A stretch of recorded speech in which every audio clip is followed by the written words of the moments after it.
Okay, funny story. My wife was listening to my podcast the other day. Yes, she does that. And she said, "What's this thing called Whatnot you keep talking about on your podcast? Are you shopping without me?"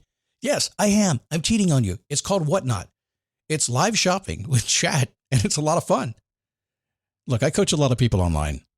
I coach people to make money online. Most don't know how to do it. And I have been telling a few lately to go to Whatnot, see what they're doing, and give it a try. If you're a Whatnot seller, you really shine, and your people find you. And that's a big deal because if you're selling online, they need to find you for you to make money, right? And then they become repeat customers because they see your face, not just your logo. Whatnot is the largest dedicated live shopping platform, whether it's beauty, it's collectibles, electronics, luxury, fashion, even cookies. Yep, cookies. Sellers are building real thriving businesses. Anyone can do it too. Some people on Whatnot are selling, get this, 10 times as much as they do on other major marketplaces. And you don't know this, but Whatnot buyers spend more than an hour on the app every day. They're not browsing. That's why they call them buyers. They're buying your stuff. So here's how it works. You go live, you showcase your products, and you earn real income. Search Whatnot, WHATNOT, in the App Store, download, and you can start selling right away. So I've been talking about the glasses I ordered from Zenni Optical, my sponsor. Now, I've never ordered glasses online before. I didn't trust it, to be honest. But mine had a scratch, and Zenni was my sponsor, so I kind of sort of had to do it, right? I mean, I can't tell you about it if I haven't done it. So my previous thinking was, prices are too cheap. These can't be good. I'm not going to like them. I'm picky. I take that back. Mine costs about $70, and I can't tell the difference from the $500 pair I purchased 2 months ago. By the way, my wife likes them too. She said they look good on your face, and I want some too. And at about $70 or less, I can buy them. I am surprised, and I'm a customer. Zenni Optical has prescription glasses, sunglasses, blue light lenses, all starting at under $30. Go to Zenni.com, pick a frame, upload your prescription. They'll ship it to your door. No appointment, no store, no upsell at the counter. And Zenni has that virtual try-on, so you can see exactly how the frames look on your face, and that is very cool and confidence building. If your glasses are overdue for a refresh, now it's time. Go to Zenni.com/podcast and use the code podcast15 for 15% off your first order. The styles sell out pretty quick, so don't sit on this. Go to ZENNI.com/podcast, promo code podcast15. Never give up, fighting to the end, gotta get back up. No time for loss, fighting to the end no matter what the cost. Keep moving, gotta get back up, what? Keep moving, gotta get back up. Keep moving, gotta get back up, what? Keep moving, gotta get back up. How are you? How's your life going today? Is it going great? Years ago, way back in 2005 when I actually started this program, 2006 when I actually put it out as a podcast. I had this idea. I said every single day I got out of bed, I would stand up, I would take a step, I repeat. I'd keep moving until I got what I wanted, and then life got in the way. And sometimes I just found that the more I wanted something, the more I really had to have it, the more life got in the way. You ever notice that? It just seems to happen that life gets in the way when you want something really badly. So what do? We listen to the Daily Boost every single day, and we just decide there are tens of thousands of people listening to this show right now, today, or sometime today that are doing the same thing you are. Standing up, taking a step, repeating, deciding to keep moving until they get what they want. And why would you stop before you got there anyway, huh? Today, we're talking productivity a little bit. It is the Daily Boost from motivationtomove.com, the positive boost you need every single day. By the way, I apologize for the website. It was broken for a day or two, and then finally somebody told us it was broken. We fixed it. Now it's not broken anymore, and that means you can go use it and get that Perfect Week Planner that everybody is going after these days, perfectweekplanner.com. My name is Scott Smith. Good to have you today. Thanks for stopping in. So let me just start by saying, as we get into this productivity call today, podcast, these days scare me. Productivity, it's the P word. It is a nasty word. It may as well be a 4-letter word. What? Yeah, it's true. I mean, I have these coaching groups that I run. I do my Face Your Passion coaching group, an awesome group. And we get together a couple days a week. We probably spend a total of maybe 3 hours on a Zoom call. It depends on how much they want to work on things. And then we'll go from an hour to an hour and a half per day, a couple of days a week. And I have learned something. There are a few topics that are, well, they're taboo in my mind. But one of those topics is the P word. Productivity. Now, it's not taboo because if we want to get the stuff we want in life, we want to get very, reach all our goals, I guess I should just say, we need to be productive. We need to get rid of all the stuff that's wasting our time do the things that don't waste our time so we get what we want. Notice I didn't say about being more efficient, did I? I'm a big fan of getting rid of stuff. Do the stuff you got to do and nothing else. The P word, why is it scary? So imagine this. We've got some people who are working every single week and we get together. It's a fantastic group. You should be in the group. It's really good stuff. We all know each other really well. We support each other really, really well. A great mastermind level group. These are smart people who know what the hell they're doing. If I mention the P word productivity, I lose the call. Now, from a coaching standpoint, you may know what I mean by that. If you're an entertainer, you know what I mean by that. If you're in business, you'll know what I mean by that. I lose the call. I lose the room. The minute somebody brings up a productivity question, could be somebody on the call that's trying to find their way or somebody that's very experienced that's already found their way. They lost their way. Now they're trying to find their way back. Doesn't really matter what it is. As soon as I just mentioned something about productivity, everybody goes, oh, I got a question too. Boom, we need that. And it's gone. If you want to waste a lot of time, Google productivity. You'll spend weeks, I promise you. So we don't need too many hacks at all to be productive, do we? Like I said, if you get rid of the stuff, most of the stuff you probably shouldn't be doing, just do the stuff you exactly know you have to do to get from here to there. The next thing that gets you closer to your goal, you don't have to be that productive. And I think that should be your goal. I really do mean that. I think you should work. I think we're here to work. I think we're designed to work. But at the same time, I don't think you're designed to work on, this stuff. The more you can peel it back, the more you get control, the better off you're going to be. So I don't say the P word often in that group. If I do, it is intentional and we talk it. And today we're going to talk productivity to you. Now, let's start with a saying that I've had for a very long time.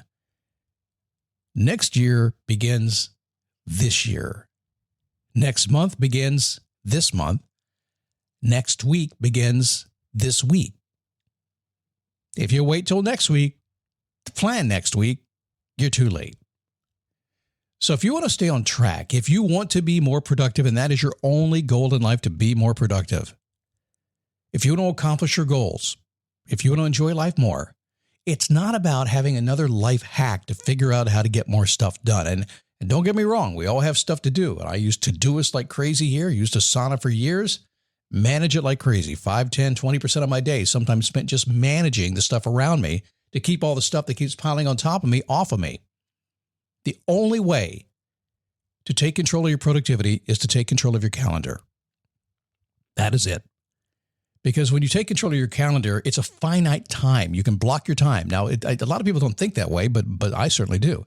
You got 24 hours in the day. And if you just use your common sense and you look at your calendar and you start controlling that calendar, you're only going to have so much time to do things.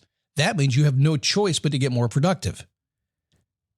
So I think about it anyway. So you want to control that calendar so the non-ops of life don't get in your way. You know what a non-op is, right? It's not optional. There are certain things in your life that are not optional.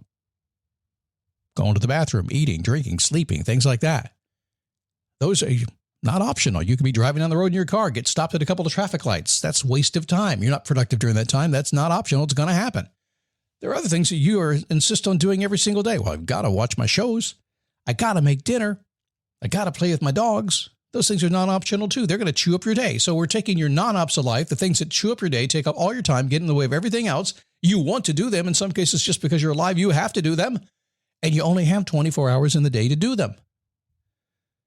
You see, if you don't take control of your calendar, you're never going to get things done, because what's going to happen is you'll just let your calendar run free. And then all these non-optionals in life, the ones you do and the ones others put upon you, are just going to show up. So what do? Well, life's going to come at you fast. So here's the first thing. Today, I want you to sit in front of your calendar, and I want you to schedule any significant can't-miss life events at least a year in advance. Put it on your calendar and block it out. You can always change your mind. I do this actually a couple times a year. I'm usually about 18 months out. I sit down to the calendar. I just look and I say, okay, what am I going to be doing? What's coming up? What do I know I want to do? How do I want to travel? How many days off do I want to have? All that stuff I put on my calendar. You can do that today. If you'll do that today, you're 50% of the way to being more productive, because now you know exactly how your space is going to be used. Speaking of space, number 2, in terms of productivity, I want you to hold your space. Decide in advance what you will be doing with your days, when you will work on projects, when you will see clients, when you will have fun. Now, not everybody is like me. Not everybody has a flexible schedule like I do. Some of you, most people are going to get up and go to the job every single day. You're going to work. You got kids, all that. I get it. Still, you still have 24 hours in the day. You have the same 24 hours that I have. You still have the ability to decide what happens during those 24 hours. Now, you may not like what you're doing. You got to go to the office. You got to drive the kids around to take them to school and all that stuff. You may not like it, but it's just a fact. You have to do it. So you want to write down on a calendar when that stuff is going to happen, just in big blocks. Now, personally for me, I schedule any kind of work I have Tuesday, Wednesday, and Thursday. Now, I'm working Mondays most weeks, and sometimes I work on Fridays, usually special projects or just entrepreneurial stuff. But I deal with client-facing projects, and I work with people all the time, Tuesday, Wednesday, and Thursday. My hours are pretty much about 8 a.m. to about 3 p.m., somewhere in that, and then I'm done for the weekend. I schedule that in advance. Nothing gets scheduled outside of that. Hold your space. If you don't know how to do it, go to perfectweekplanner.com, download it. It was broken last week. It's not broken anymore. It works now. You will see what I mean by holding space. I'm telling you right now, until you control your calendar, until you understand what space you're working with, it doesn't matter how productive you are, because if you're not controlling your calendar space, you're allowing it to run you crazy. And then on your productivity side, you're trying to use your Todoist to manage everything. You can't do it. It's too much. I know you don't want to hear this. A lot of you think you can do everything. You got AI helping you out, right? Maybe someday, not yet. Right now, AI is just taking up more time than it should. And it writes pretty bad letters right now. So I want you to plan at least a year in advance. I want you to hold your space every single day. Decide today. Sit down today, look at your calendar, and decide when things happen. It doesn't have to be specific. It could be 4-hour blocks. It could be day blocks, whatever you want. But decide when it's going to happen. Finally, never end 1 week without locking in your schedule for the next and stick to it. You'll be so much more productive if you do that. Now, my schedule is always locked in by Thursday. Usually sometime Thursday afternoon, I'm wrapping up kind of my work week. Like I said, I work Tuesday, Wednesday, Thursday, at least really dig it in. But by about Thursday afternoon, I'm ready to look into the next week, and I begin to lock in the next week. What does that mean? Well, it means that now I don't have to worry about it all weekend long. I know what's going to happen on Monday morning or Tuesday morning whenever I get back to work. And also, if anybody tries to get on my calendar in the next week, they're probably not going to do it unless they're a client or it's an emergency. I'm going to put them off a week. Why? Because I'm going to schedule them the next week. I will be more productive if I don't allow other things to get in my way while I'm focused. So do not end the week without planning the next week. Lock it in and decide exactly what you're going to do. Now, this is not necessarily a productivity call, is it? It's not the fun stuff. It's not the hacks. It's not all that stuff. And all that works. I'm an automation freak. I tie everything together. However, it begins with your time. So the most important thing you should do today, if you want to be the most productive person you have ever met on this planet, is have a little discipline, sit down, look at your calendar, do not accept what's being thrown at you, do not accept what people are telling you must do. You decide how you want to control your days, and you decide how you're going to lock it in, and you decide how you're going to control it and guard it. When you do that, you'll find most of the productivity stuff that you think you need just goes away because you just don't have time to deal with it. You're going to deal with what's important. That's it. A lot of folks won't get this, but I do know for most people who listen to me, you have done all the other stuff already, and it's not necessarily working. You get to this point, which is our Face Your Passion focus. This is what we do there. We actually take it really down just to ridiculously simple. You should too. I'll see you tomorrow. Keep moving, gotta get